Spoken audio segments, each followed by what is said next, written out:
하나님은 항상 변함없는 사랑과 은혜로 우리와 함께 하십니다. 다시 한번 찬양을 통해 깨닫게 하시고 주님을 바라보게 하시니 감사합니다.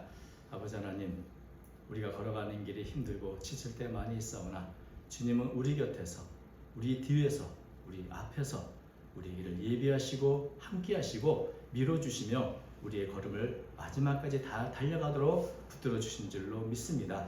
이 은혜에 덧입어서 우리가 날마다 승리의 삶을 살아가도록 인도해 주시옵소서. 귀한 찬양을 통해 영광을 돌려옵는 새로운 찬양단들을 기억해 주시고 모든 기도에 응답하여 주시며 더 아름답고 복된 삶과 찬양으로 주께 영광 돌리도록 이끌어 주시옵소서. 오늘도 말씀을 듣는 시간이 오니 주의 성령께서 역사하여 주시고 우리의 마음과 생각을 주장하여 주시옵소서. 우리의 귀한 눈을 열어주시사 하늘의 귀한 것을 보게 하시며 주의 뜻을 깨닫는 귀한 시간 삼아 주옵소서. 부족한 종 주께서 아시오니 긍휼히 여기사 사용하여 주시옵소서. 함께해 주실 수 믿사오며 모든 것을 살아계신 예수님의 이름으로 기도드리옵나이다. 아멘. 복음서에 보면은 예수님께서 아주 수많은 병자들을 고치시고 치유하신 것이 기록되어 있습니다. 맹인의 눈을 뜨게 한 경험만 봐도 한 7명 이상이 됩니다. 근데 오늘 본문도 어찌 보면 우리가 늘 보았던 어떤 기적의 역사, 치유의 역사를 기록한 것 같지만 오늘 본문은 사실은 지금까지 사실은 유일한 예수님께서 안수하셨는데 낫지 않았습니다. 그래서 다시 안수하신, 어떻게 보면 치유가 예수님이 언제나 단번에 한 번에 다 이렇게 치유하셨는데 이상하게도 오늘의 기적을 보면 그렇지 않고 단계적으로 서서히 치유가 일어나는 아주 유일한 기적입니다. 이렇게 마가복음에 기록됐는데 참 어떻게 보면 독특하죠. 예수님께서 안수하셨는데도 낫지 않은 경우도 있네, 이런 의문을 자아내는 그런 본문입니다. 오늘 본문을 보면은 예수님께서 이렇게 되어 있습니다. 사람들이 맹인을 데리고 예수님께서 좀 만져주십사 하고 왔습니다. 그래서 그런 것을 보시고 예수님은 맹인의 손을 붙잡고 마을 밖으로 데리고 나가셔서 그 맹인의 눈에 침을 뱉으셨고 그리고 안수를 해주셨습니다. 그러면 어떤 일이 일어나겠습니까? 지금까지는 우리가 아는 바는 완전한 치유가 즉각적으로 일어나야 맞는데 맹인이 눈을 뜨긴 했지만 예수님께서 물어보십니다. 또 이렇게 물어보신 것도 처음이죠.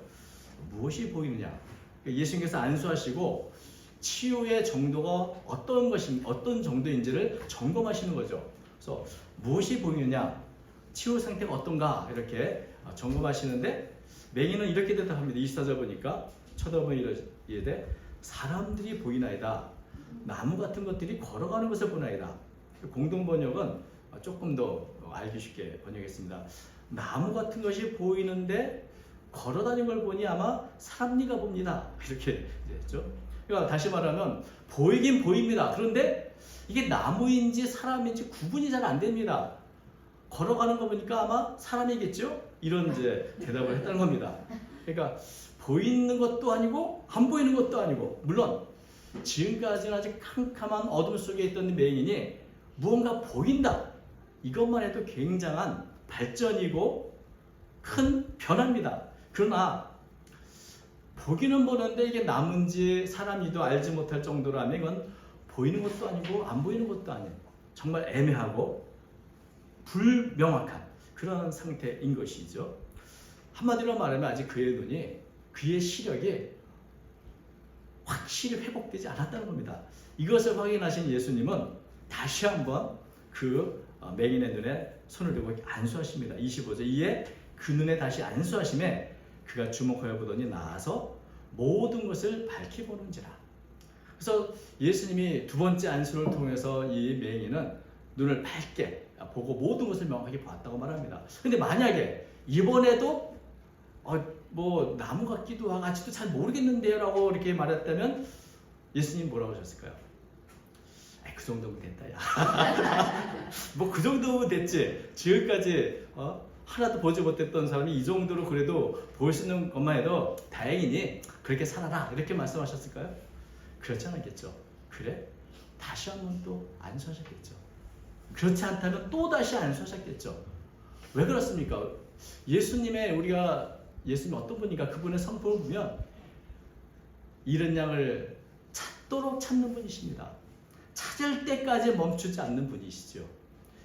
치유를 하시는데 그저 대충 치유하시는 게 아니라 완전한 치유 회복이 일어날 때까지 쉬지 않는 분이 바로 우리 주님이십니다. 십자가에서 자신이 죽기까지 순종하셨고 그 십자가의 죽음을 통해서 우리를 완전히 치유하시는 그런 분이 예수님의 마음이고 성품이라면 맹인의 치유가 완전하지 않는 것을 그냥 두고 보고 계시진 않을 것입니다. 그런데 이렇게 이 본문을 보다 보면 좀 이상하지 않습니까? 결국은 이 맹인이 완전히 눈이 치유가 돼서 모든 것을 밝게 보았는데 왜 처음에는 그러지 않았을까? 예수님이 실패하신 걸까? 원래 처음 딱 기도해서 나으려고 했는데 이게 잘 안 되네. 예수님이 실패하셨을까요? 실수하셨을까요? 여러분, 예수님이 능력이 부족하거나 한계에 있으셔서 이렇게 한 번에 낫게 하지 않은 것은 아닐 것입니다. 여기에는 또 우리가 알지 못하는 하나님의 또 주님의 그런 의도와 뜻이 있으셨겠죠. 우리가 기적의 역사를 보면 모든 사람이 천편일률적으로 똑같은 방식으로 치유함을 받는 것은 아닙니다. 사람마다 그 사람의 상태나 형편에 따라서 치유의 방식도 많이 달라집니다. 여러분, 의사가 늘 똑같은 약만 처방하는 건 아니지 않습니까? 그 사람의 환자에 따라서 이렇게 저렇게 가장 알맞은 방식, 가장 좋은 방식으로 치유하는 것이 좋은 의사입니다. 그런 면에서 가장 좋으신 의사이신 예수님은 그 환자의 상태에 따라서 필요한 대로 단계적으로 서서히 치유하는 게 필요했다고 볼 수 있을 것입니다. 우리가 예수님의 능력은 분명히 알지만 이 환자, 맹인의 상태는 어떤지는 사실 우리가 성경의 기록에 나와 있지 않아서 잘 모릅니다. 그런데 추측해 볼 수 있는 것이 몇 가지 있습니다. 22절에 보니까 벳세다의 이름에 사람들이 맹인한 사람을 데리고 예수께 나와 손대시기를 구하거늘. 이 벳세다 사람들이 이 맹인을 데리고 왔습니다. 아마도 맹인도 이 벳세다에서 생활하는 그런 사람이었겠죠. 아마 구걸을 하며 벳세다에서 생활의 근거를 했던 사람이라 생각이 듭니다. 근데 벳세다가 어떤 곳인가? 우리가 잘 아는 오병이어의 기적이 일어난 곳입니다. 수많은 권능과 능력을 행한 곳이 벳세다입니다. 그런데 벳세다 사람들이 회개하지 않고 예수를 받아들이지 않았습니다. 그래서 예수님께 아주 큰 책망을 받았던 마을이 이 벳세다 마을입니다. 마태복음 11장 21절에 보면 화 있을진저 고라시나 화 있을진저 벳세다야. 너에게 행한 모든 권능을 두로와 시돈에서 행하였더라면 그들이 벌써 베옷을 입고 제에 앉아 회개하였습니다. 심판 때 너희는 그들보다 더 심한 형벌을 받을 거다. 이런 어떤 저주에 가까운 책망을 들은 곳이 벳세다입니다. 예수님에 대한 수많은 기적을 체험했지만 불신앙으로 팽배했던 마을. 여러분, 그곳에 사는 사람들이 맹인을 데리고 왔는데 그 사람들이나 맹인은 어떤 마음이었을까요? 우리가 알지 못하지만 이런 불신앙의 팽배한 마을 속에서 젖어서 그 사람 안에도 완고한 그런 불신앙으로 가득 차 있을 가능성도 있죠. 다만 예수님이 기적을 행하는 사람이니 데리고 가자 뭐 이런 마음으로 왔을 것이고, 또 맹인도 여러분, 우리가 이 맹인들이 예수님께 치유를 받는데 아주 대표적인 사람 중에 하나가 마가복음 10장에 나오는 바디메오입니다. 이 바디메오는 예수님께 어떤 모습으로 나왔습니까? 예수님께 나 좀 긍휼히 여겨주세요. 내 눈 좀 뜨게 해줘. 이런 마음으로 아주 부르짖으며 나왔습니다. 사람들이 시끄러우니 좀 조용히 좀 하지 하고 꾸짖어도 바디메오는 더욱 크게 소리 질러서 다윗의 자손이여 나를 불쌍히 여기소. 이렇게 그런 마음으로 예수님께 나왔습니다. 예수님은 네 믿음대로 되라 이렇게 말씀하셨고요. 근데 이 벳세다 맹인은 사람들이 해서 왔는데 그게 자의반 타의반 원해서 왔는지 끌려왔는지 모를 정도로 이렇게 왔습니다. 그렇게 나온 이 맹인을 예수님은 어떻게 했죠? 그의 손을 붙잡으시고 마을 밖으로 데리고 나가셨습니다. 참 이상하죠? 마을 밖으로 데려가서 이 치료하시는 과정이 굉장히 천천히 일어납니다. 마을 밖으로 데리고 나서 1대1로 보시고 만나시고 그의 눈에 침을 뱉어주시고 그리고 나서 안수해 주시고 그리고 또 묻습니다. 그래, 뭐가 보이느냐? 남은지 뭔지 모르겠어요. 그랬더니 그래, 다시 또 안수해 주시고. 이런 모습을 보면 지금 이 과정이 전체가 맹인에 대해서 예수님은 충분한 시간을 두고 공감하시면서 치유의 과정을 행하고 계시는구나 하는 것을 보게 됩니다. 어쩌면 그만큼 완고하고 불신앙의 그 환경 속에서 자랐던 이 맹인도 너무나 완고한 그 마음을 하나씩 둘씩 그 마음을 천천히 녹여주시면서 치유해가는 것은 아닌가. 지금 맹인의 믿음이나 맹인의 상태가 굉장히 느리게 진행되고 있기 때문에 예수님도 그 맹인의 속도에 초점을 맞추셔서 느리게 치유하고 계시는 것은 아닌가 하는 생각을 하게 됩니다. 하나님의 은혜가 참 일률적으로 아주 강한 바람소리처럼 우리에게 임하는 것이 아니고 때로는 우리의 형편과 우리의 상황에 맞게 천천히 우리에게 임하게 된 것입니다. 언제나 주님은 우리의 상황을 아시고 우리의 여건을 알고 우리 상황을 아시기 때문에 그 수준에 맞춰서 은혜를 베풀어 주시고 우리는 하나님께 보조 맞출 수 없지만 하나님께서 우리와 보조를 맞추시면서 동행해 주시는 법입니다. 그래서 이 본문을 제가 칼빈 주석을 보니까 아주 참 마음에 와닿는 그런 표현으로 이것을 주석했습니다. 이것은 한 방울씩 흘러내리는 은혜를 주신 것이다. 이 주석을 잠깐 읽어드리겠습니다. 주님은 이 맹인의 눈을 즉시 열어주시지 않고 먼저 희미한 시력을 주었다가 다시 안수하여 온전한 시력을 주었다. 이렇게 하여 다른 사람들에게는 일시에 부어주셨던 그리스도의 은혜가 이 사람에게는 한 방울씩 흘러내리게 되었다. 한 방울씩 은혜가 이 사람 마음으로 스며들게 되었다는 것이죠. 한 방울씩 임하시는 은혜, 참 굉장히 좋은 표현 아닙니까? 왜 이 맹인에 이렇게 한 방울씩 들어가는 은혜가 필요했을까요? 여러분도 혹시 몸이 아파서 병원에 이 링겔, 수액을 맞으신 적이 있을지 모릅니다. 이 수액을 맞을 때 수액이 몸에 들어가는 그 방울, 그 수액이 사람들마다 조금씩 다릅니다.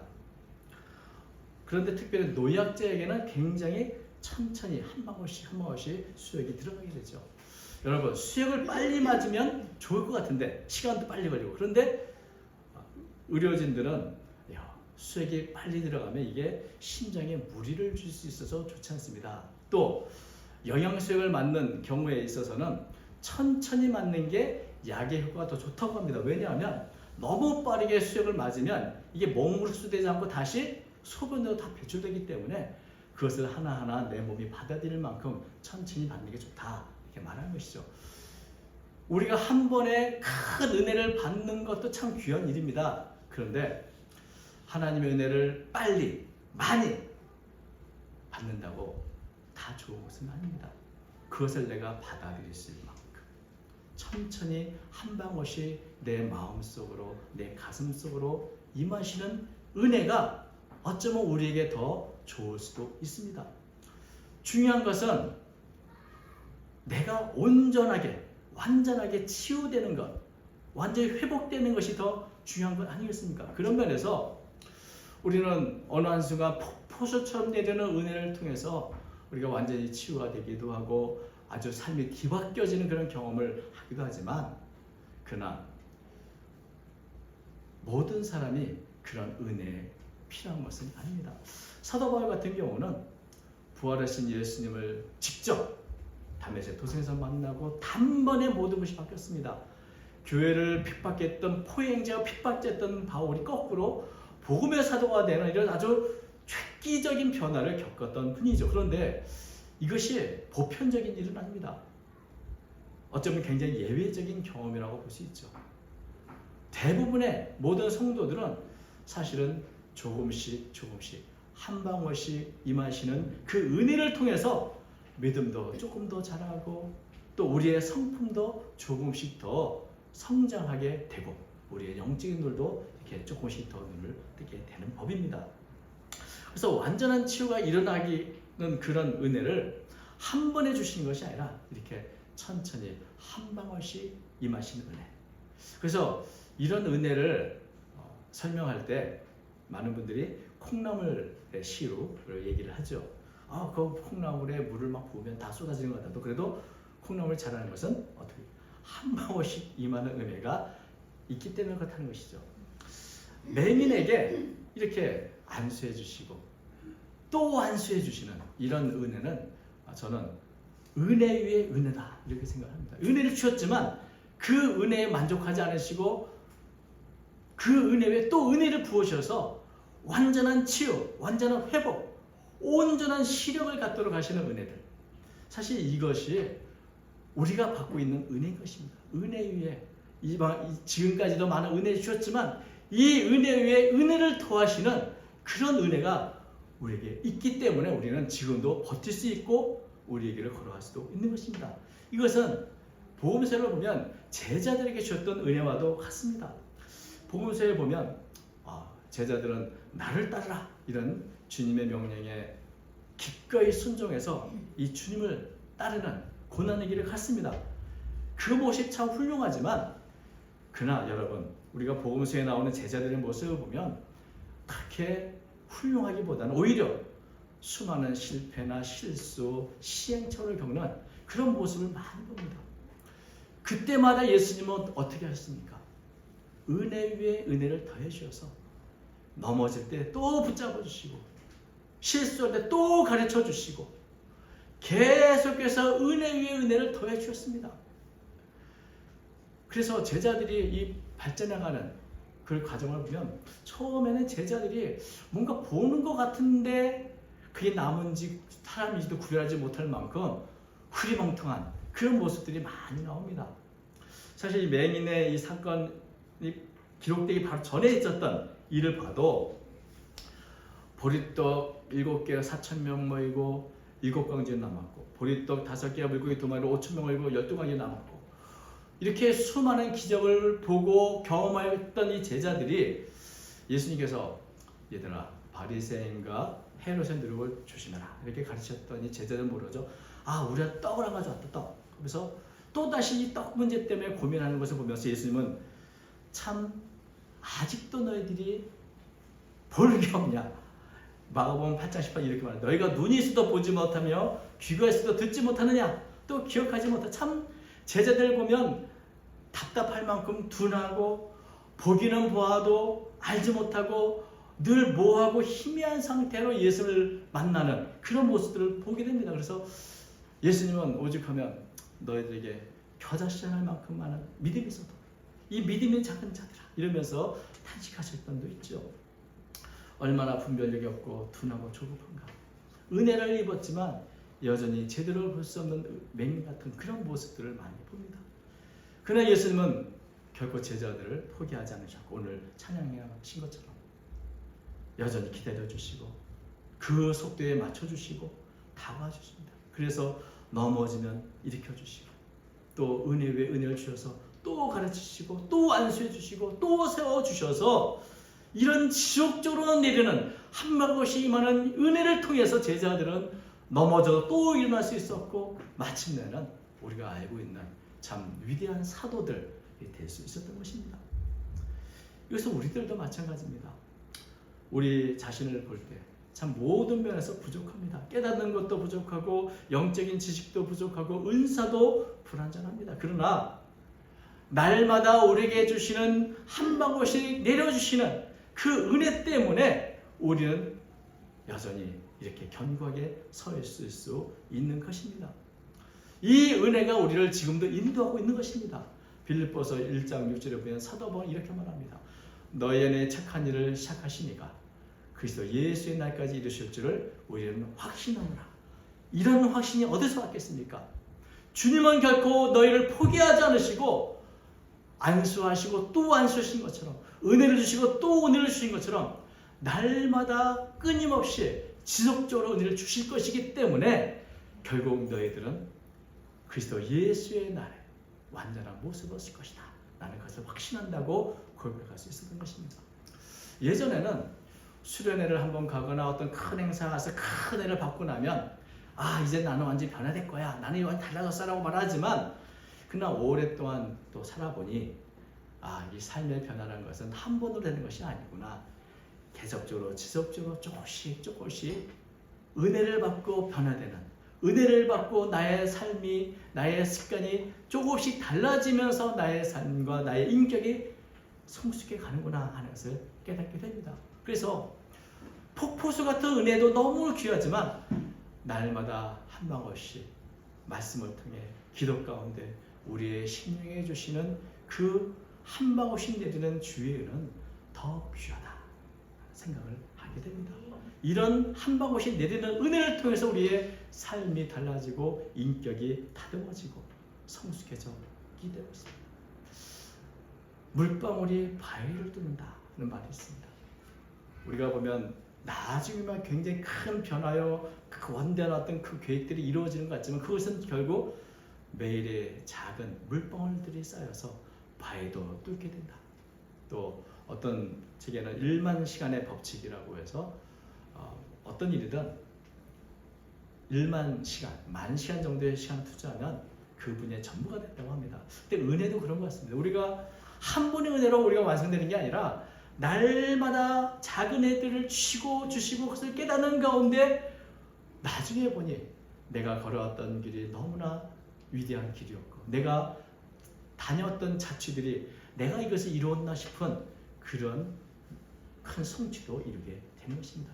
그래서 중요한 것은 우리가 날마다 1대1로 주를 만나서 은혜 외에 은혜를 주시는 한 방울씩 우리에게 주신 그 은혜를 받는 것, 이 은혜를 우리 가슴과 우리의 삶 속에 쌓아두는 것, 이것이 중요한 것입니다. 여러분 오늘 한 해 많은 계획들 있으시겠지만 이 맹인을 보면서 불신앙의 자리에서 떠나서 1대1로 주님을 만나 주님께서 우리에게 주시고자 하는 그 한 방울씩 내려주시는 그 말씀의 은혜, 기도의 은혜, 이것을 받을 수 있는 그런 시간들을 좀 남겨놓기 바랍니다. 우리가 살면서 나의 믿음이 희미하고 모호하다고 느낀다면 내가 무엇을 해야 할지 나의 사명에 대해서도 흐리하다. 그것이 지금 내가 보고 있는 게 남은지 사람인지 불분명하게 느껴진다면 주 앞에 다시 나와서 주여 나를 다시 만져주십시오. 내게 다시 안수하여 주십시오. 나를 온전하게 해주십시오. 주 앞에 나와서 은혜 위에 은혜를 주시는 그 은혜를 구할 수 있기를 바랍니다. 주님은 언제나 제2의 기회와 제2의 은혜를 주시기를 기뻐하시는 분입니다. 그래서 이렇게 날마다 주님의 은혜 가운데 거할 때 은혜 위에 주시는, 은혜 위에 덧붙여 주시는 은혜를 통해서 우리의 삶은 변화가 되고 날마다 이 승리의 삶을 통해서 아름다운 삶을 우리 모두가 살 수 있게 될 줄로 믿습니다. 오늘도 이렇게 은혜 위에 은혜 주시는 날마다 한 방울씩 내려주신 은혜가 우리 모두에게 충만하시기를 주의 이름으로 축원드립니다. 기도하겠습니다. 거룩하신 하나님 아버지, 우리의 상황과 형편을 주님은 아십니다. 하나님이 주시는 놀라운 은혜를 받을 그릇이 제대로 준비되지 않는 저희들을 긍휼히사 주님 날마다 스며드시는 은혜, 우리가 깨닫지 못하는 가운데 충만하게 우리 가운데 임하시는 그 은혜를 허락하여 주옵소서. 우리의 형편도 나아지게 하시고 우리의 믿음도 우리의 모든 영적인 지혜와 능력도 주님이 주신 은혜 안에서 더 성장하고 가고 더 깊어질 수 있도록 인도해 주시길 원합니다. 연약하지만 우리의 주신 사명을 따라 더 분명하게 더 확고하게 주의 주신 걸음을 걸어가기 원합니다. 모든 사랑하는 성도들에게 지속적인 은혜를 내려주시고 은혜의 은혜를 날마다 더해 주시옵소서. 우리 주 예수님의 이름으로 기도하옵나이다. 아멘.